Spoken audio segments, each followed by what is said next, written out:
ازيكم عاملين ايه؟ يا رب تكونوا بخير. النهارده هقول لكم ازاي نفرز البطاطس ونعملها زي البوم فريت اللي بنجيبها جاهزه من بره. بقطع البطاطس، بقطعها من فوق ومن تحت عشان اخليها متساويه كده، واقطع الصوابع قد بعضها. طبعا مش برميها، يعني اللي قطعتها دي بقطعها برضو عادي وبحمرها. بس الفكره ان هم يبقوا ايه قد بعض زي اللي بنجيبها من بره كده. وبتقطعوا بقى السمك اللي انتوا عايزينه، عايزينها بقى اللي هي الرفيعه زي ما انتوا عايزين. بس انا بفضل اللي هي اللي بيكون فيها لحم كده وتكون باينه شويه.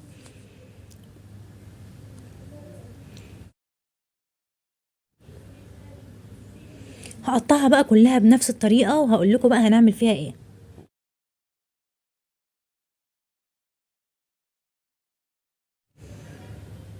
هحط بقى مية سخنة على النار، واول ما تغلي هنزل فيها بالبطاطس اللي قطعتها. هسيبها بس دقيقتين او 3 بالكتير، مش هكتر عن كده لان انا مش عايزاها تستوي.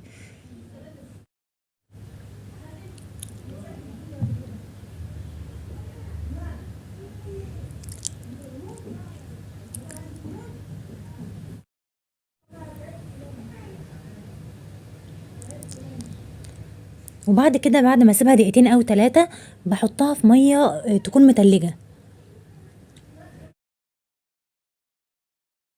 يعني بجيب مية واحط فيها تلج، او اكون مسقعة مثلا مية في الفريزر وكده، واحط فيها البطاطس.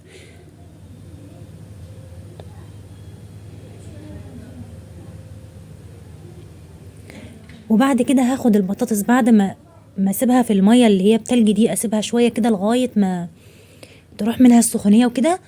اطلعها في مصفى واسيبها تتصفى خالص، او احطها على فوطة ناشفة يعني بتاعت مطبخ، لغاية ما يبقاش فيها ولا نقطة مية. وبعد كده اعينها في اكياس في الفريزر. اهم حاجة ان ما يكونش فيها نقطة مية.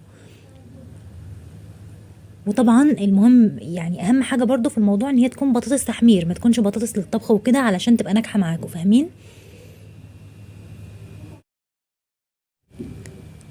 بس كده بجد جربوها، حلوة جدا وكمان منجزة بقى ومش مكلفة طبعا زي اللي بالكيس اللي بنجيبه من بره. ما تنسوش بقى تعملوا لايك للفيديو وسبسكرايب لو عجبتكم قناتي. اشوفكم في فيديو جديد ان شاء الله.